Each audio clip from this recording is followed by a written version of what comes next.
Hello, everyone, and welcome back to Sandy and Patrick Learn English, where learning English is easy and fun. Hey, I'm Patrick, and it's so great to be here with you today.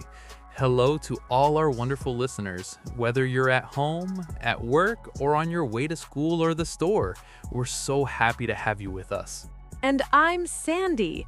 Today we have a really special topic.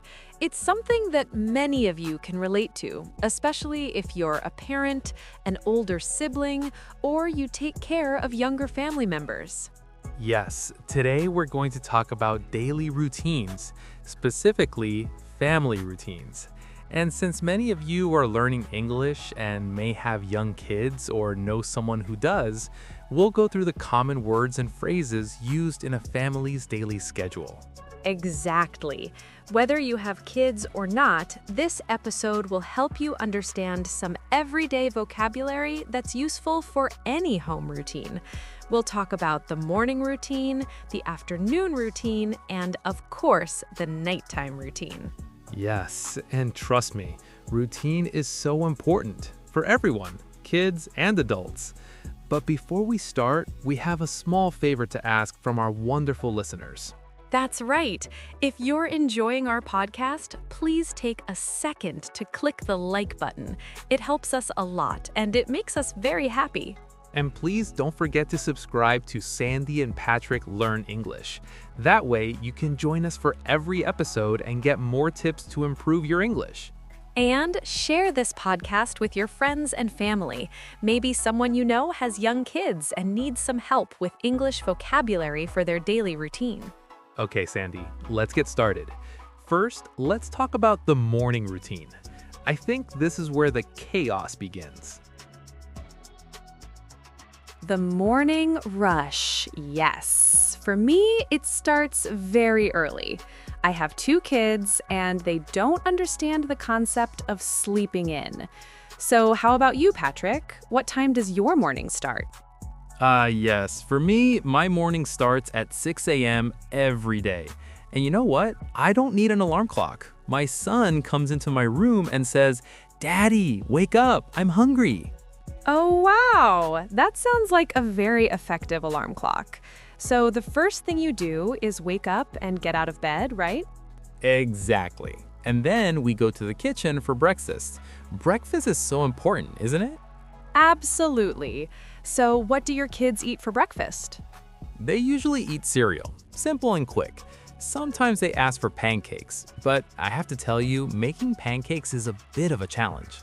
Pancakes are delicious, but yes, they do take time and make a big mess. Mess is a good word today. It means when things are not clean or organized, like milk on the table or cereal on the floor. Oh yes, my kitchen is always a mess in the morning. I always say, please be careful with the milk, but of course, accidents happen. It sounds like a typical morning. So after breakfast, what's the next step in your routine? After breakfast, we move on to getting dressed. And let me tell you, this part can be very tricky. Why is it tricky? You just put on your clothes, right? In an ideal world, yes. But my daughter always has trouble finding her socks. Every morning she says, "Daddy, I only have one sock." It's like a mystery every day. The mystery of the lost socks. I think we all know that one. So you end up looking for socks all over the house? Yes, under the bed, between the sofa cushions, everywhere. Finally, we find them and then we put on shoes. And putting on shoes can take a long time too.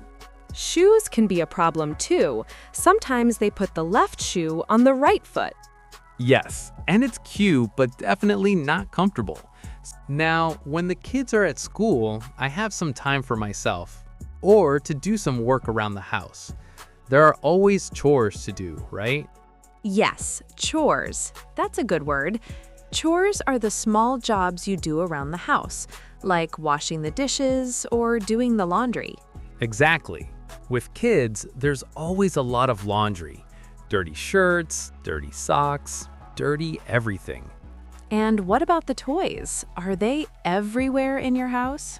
Oh yes, toys are everywhere. In the living room, in the kitchen, even in the bathroom sometimes.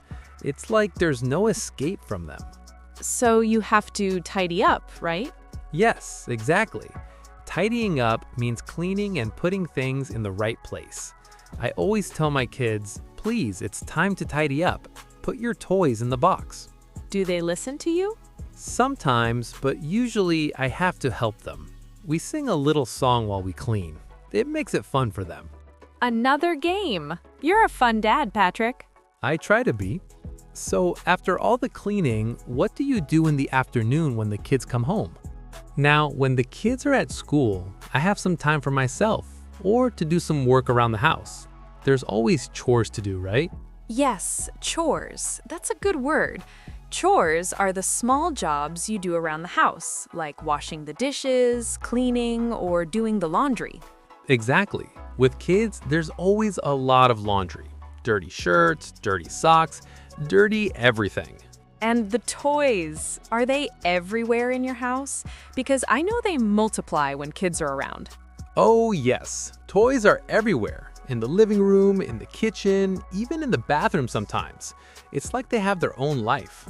I'll walk into a room and suddenly there's a race car under my feet or a stuffed bear in the kitchen sink. Sounds like a toy explosion. So you have to tidy up, right? Yes, exactly. Tidying up means cleaning and putting things in the right place. It's something I have to do constantly. I always tell my kids, please, it's time to tidy up. Put your toys in the box. Do they listen to you, or do you get the classic, I'm too tired excuse? Well, it's not always easy. Sometimes they listen and put their toys away, but other times it's a struggle. My daughter will say, I'm busy playing, and my son will say, but I don't want to stop. So I have to be creative. Ah, I see. What's your secret to getting them to help? We turn it into a little game. I say, let's see who can pick up the most toys in 2 minutes. Or we sing a cleaning song. It gets them excited to help. And they like the challenge. It's a win-win. That's a great idea. You turn cleaning into something fun. You're a fun dad, Patrick. I try to be. You know, sometimes I also make it a race, like who can put the blocks in the box faster. It's amazing how competitive they get. It's like a mini Olympic event in my living room. I love that. So after the cleaning, do you have time to relax, or do you start with other chores? I wish I could relax, but after the toys are away, there's still so much to do. Sometimes I need to vacuum the floor or I'll dust the furniture, but I do take breaks in between. I'll sit down for a few minutes and maybe have a coffee while I wait for the laundry to finish. Ah, yes, coffee. Every parent's best friend during chore time. But don't forget about the kitchen. Do you clean that too? Oh, of course. The kitchen always needs attention. After breakfast, there's always dirty dishes and usually there's food left on the counter. So I wash the dishes, wipe the counter, and sometimes I have to mop the floor if there's a mess. It feels like the kitchen is always ready for a new mess, right? That's true. It's like a never-ending cycle. But mopping is satisfying, don't you think? Definitely. It's one of those tasks that feels good when it's done. You can see the clean floor and it's so satisfying. But the hardest part is doing the laundry. Ah, laundry. That is a big one, especially with kids. Do you fold all the clothes, or do you have a system for that? Oh, I try to fold everything, but sometimes it gets piled up. I have a system where I fold shirts, pants, and socks first, and then I save the towels and sheets for last. But honestly, sometimes the clothes sit in the laundry basket for a little too long before they get folded. I totally get that. The laundry basket seems to be full. And socks. Let's not even talk about missing socks. Ah yes, missing socks. It's the eternal mystery of every laundry day. I don't know where they go. It's like there's a sock thief in the house. I'll end up with one sock from a pair and the other is just gone. That is the eternal mystery. I've heard parents say they keep a sock jar where they put all the single socks, hoping they'll find the matching one day. But it never happens, right? No, it never does. But at least I can laugh about it. Yes, it's important to keep things light, especially when you're doing chores, right? And I'm sure that helps keep the kids involved too, right? Exactly. I always tell them we have to work together to keep the house tidy. It's teamwork. And then after all the cleaning and tidying, when it's done, we can relax together and enjoy the rest of the day. That sounds like a nice reward after all the hard work. So what's next for you after all the chores? Well, after all the housework, I have some time for myself, or maybe some personal projects. But mostly, I get ready for the kids to come home from school, and the day starts all over again. Seems like your day is non-stop, Patrick, but it sounds like you managed to keep everything in balance. I try my best. It's a lot of work, but I wouldn't change it for anything. It's all part of the adventure of family life. Definitely. Family life is busy, but also full of wonderful moments. Exactly. And we make it work together, whether it's cleaning, cooking, or just spending time with each other. Ah, the afternoon. Are your kids tired when they come home from school? A little tired, but mostly they're hungry again. I think growing kids are always hungry. Yes, they are. So they have a snack after school? Yes, usually something small, maybe an apple or some crackers. Then it's time for homework. Ah, homework. Does it go well? Not always. Sometimes they say, "Daddy, I don't want to do math." Math can be tough. I understand them. But you have a good rule, right? First homework, then play. Exactly. After homework, they can play. They go outside to the garden or watch a little TV. That's a good balance. And what about you, Patrick? When do you cook dinner? I cook dinner after they play. I try to make healthy food like chicken, vegetables, and rice. Do they eat their vegetables? That's a big question. Not yet. After dinner, it's time for the bedtime routine. Ah, the end of the day. What do you do first? First, it's bath time. There are lots of bubbles. They play with their bath toys like a yellow duck and a boat. A classic yellow duck.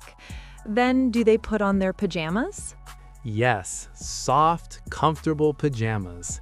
Then we brush our teeth again. Good hygiene is so important. Morning and night, always brush your teeth. Yes, exactly. After that, we go to the bedroom.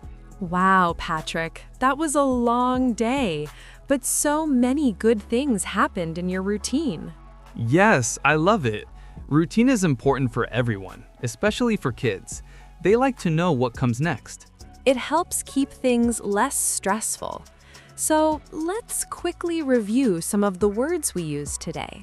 Sure, we talked about waking up, breakfast, getting dressed, and a school run. We mentioned chores, tidy up, and doing laundry. We also talked about homework, dinner, and vegetables.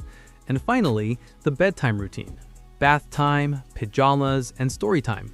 That's a lot of words, but you can use these every day. Even if you don't have kids, you can still practice these words. Yes, you can say, "I'm washing the dishes," or "I'm putting on my shoes." Great way to practice. So, listeners, what's your routine?